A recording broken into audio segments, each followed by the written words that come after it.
मध्य प्रदेश के विदिशा में आई भीषण बाढ़ को देखने के लिए मुख्यमंत्री शिवराज सिंह चौहान आज विदिशा के दौरे पर रहे, जहां उन्होंने विभागीय अधिकारियों के साथ बाढ़ पीड़ितों की मदद करने के लिए बैठक की तथा अधिकारियों को निर्देशित किया कि जैसे ही बाढ़ का पानी कम हो जाए, तुरंत सर्वे कार्य कराकर बाढ़ पीड़ितों को उचित मुआवजा दिया जाए।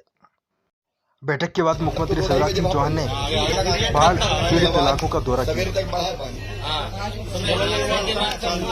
क्या हो गया पीरिया नाले में?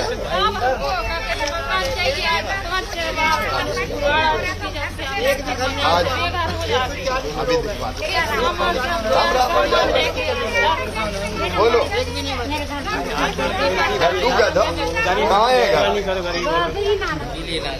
अभी पूरा सर्वे करवा के सबकी व्यवस्था करूंगा। घर के घर है, एक बार अपन ये दिखवा लें जी, हर साल कितने घर डूबते? ये तो अब नॉर्मल है, थोड़ी ज्यादा है। आपने बनाने को दे दिए थे, सबने बना लिए थे, फिर भी परेशानी फिर देंगे, कोई चिंता की काय की जरूरत? मैं काय के लिए 12-12 हजार दे रहे, 10-10 हजार दे रहे। हम गरीब मेहनत मजदूर कर मकान पूरे टूट गए, डूबेगा पूरे, दिखाई नहीं रहे, नहीं दिख रहे तो बनवाएंगे, ठीक है। अब पानी जैसे उतरता है वैसे सर्वे करवाएंगे और फिर करेंगे। मैं विदिशा देखता रहा हूँ, ऐसी भयानक बाढ़ पहली बार आई बेतवा और उनकी सहायक नदियों में, और 65 की हमने नहीं देखी, लेकिन लोग ये कह रहे हैं कि 65 जैसी ही, कुछ कहते हैं ज्यादा थी, कुछ कहते हैं थोड़ी कम थी, लेकिन वैसी भयानक बाढ़ थी। पानी अभी उतरना शुरू हुआ है, पूरा खाली होने में अभी थोड़ा समय लग सकता है। कल भी मैं लगातार बासोदा उतर के रेस्क्यू ऑपरेशन में सम्मिलित हुआ था और विदिशा के आसपास भी देखा था, कुरवाई भी मैं गया था, और मैं राजगढ़ और गुना भी गया था, और आज भी यहां से कुरवाई होकर भिंड और मुरैना मुझे जाना है। लेकिन तत्काल आने का कारण यही था कि कुछ चीजें प्राथमिकता के आधार पर हमको करनी है। अब पानी जैसे ही उतरेगा, सबसे पहली आवश्यकता है कि जो सिल्ट जमीगी, कपा, माटी, फिर चीजें कई सड़ गई होंगी, उनकी बदबू, उसके कारण कई तरह की बीमारियों का खतरा। और इसलिए आज मैंने सवेरे भोपाल में मीटिंग करके सारे डिपार्टमेंट के प्रिंसिपल सेक्रेटरी और additional chief secretary, chief secretary, सबको बुला के निर्देश दिए कि यहां जितने लोगों की जरूरत हो अलग अलग डिपार्टमेंट को, एक शहर और गांव, वहां से सिल्ट हटाना है। अनाज सड़ रहा होगा, कहीं अगर डूब गया है तो और कई तरह की चीजें होगी, तो वो सफाई का अभियान चलाना है। हमने पूरी कोशिश की। मुझे ये कहते हुए संतोष है कि जो रेस्क्यू ऑपरेशन चला, जनता ने, जनप्रतिनिधियों ने और प्रशासन ने, ऊपर से लेके कलेक्टर, कमिश्नर से लेके नीचे तक, चाहे पुलिस के साथी हो, होमगार्ड के जवान हो, हमने सेना के हेलीकॉप्टर भी बुलवाए थे, और हमारी पहली प्राथमिकता थी लोगों की जिंदगी बचे। ये संतोष है कि रेस्क्यू करके कई लोगों को हमने बाहर निकाला। होमगार्ड, एनडीआरएफ, एसडीआरएफ की टीम ने निकाला, जनता के लोगों ने भी, जनप्रतिनिधियों ने भी पूरा साथ दिया, और हमने हेलीकॉप्टर से भी लोग निकाले।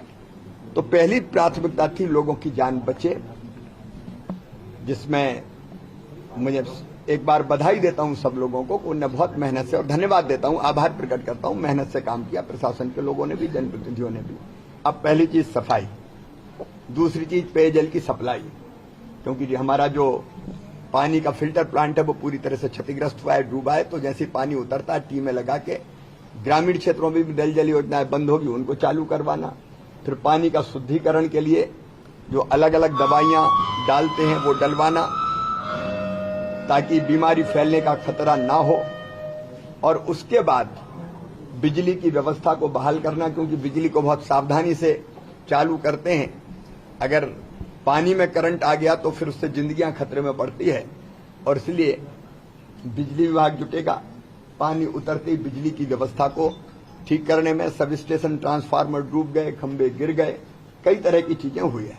एक उसमें लगना है और उसके बाद हम सर्वे प्रारंभ करेंगे ताकि जो नुकसान हुआ है जनता जनार्दन का, फसलें डूबी है फसलों का भी सर्वे होगा, मकानों का सर्वे होगा, जो नुकसान हुआ है क्षति का, अगर पशु बहा है तो उसका भी सर्वे होगा और जो नुकसान हुआ है जनता का उसकी भरपाई हम कर पाएं इसकी हम कोशिश करेंगे। तो सर्वे में भी पूरी पारदर्शिता के साथ हो, ये मैंने जनप्रतिनिधियों से और प्रशासन दोनों को, जनप्रतिनिधियों से आग्रह किया है, प्रशासन को मैंने निर्देश दिया है ताकि जिसका नुकसान वो आ जाए उसमें पंचनामा भी हम बनाएंगे और पूरी सूची चिपकाएंगे, जनता भी देख ले एक बार, ताकि दूध का दूध और पानी का पानी रहे। फसल की क्षति जो हुई है उसका जो आरबीसी 64 के हमारे नियम उसके अंतर्गत उसकी भरपाई करेंगे, फसल बीमा योजना का पैसा अलग मिलेगा, मकानों की क्षति हुई है कच्चे की, सेमी कच्चे की, पक्के की, उसका भी हम सर्वे करके उसकी व्यवस्था फिर से करने के काम में हमको जुटना है। और एक और चुनौती हमारे सामने, जिनके घर पूरी तरह से डूबे थे उनके घरों में भोजन बनाने की तत्काल व्यवस्था नहीं होगी, इसलिए मैंने ये निर्देश भी दिए हैं कि कुछ दिन राहत कैंप चलाए जाएं और भोजन बना के उनको कराने की व्यवस्था की जाए ताकि उनको दिक्कत ना हो और फिर बड़े व्यापक पैमाने पर पुलिया, सड़कें, इंफ्रास्ट्रक्चर के बाकी चीजें अनेकों प्रकार के काम करना है, उस काम में लगेंगे। मैं पूरी प्रदेश की जनता को, केवल विदिशा की नहीं, मैं यहाँ से कुरवाई भी जाऊंगा, फिर मुरैना भिंड भी जाऊंगा, कल भी राजगढ़ भी गया, मैं गुना जिले में भी गया, रायसेन जिले में भी मैं गया, जहां जहां नुकसान हुआ है। मैं विदिशा से ही पूरे प्रदेश की जनता को आश्वस्त करना चाहता हूं कि दिक्कत और संकट है, लेकिन मैं साथ खड़ा हूं, सरकार साथ खड़ी है। हम संकट के पार जनता को निकाल के ले जाएंगे और युद्ध स्तर पर सारी व्यवस्थाएं बहाल करेंगे और राहत के भी बेहतर से बेहतर इंतजाम करेंगे।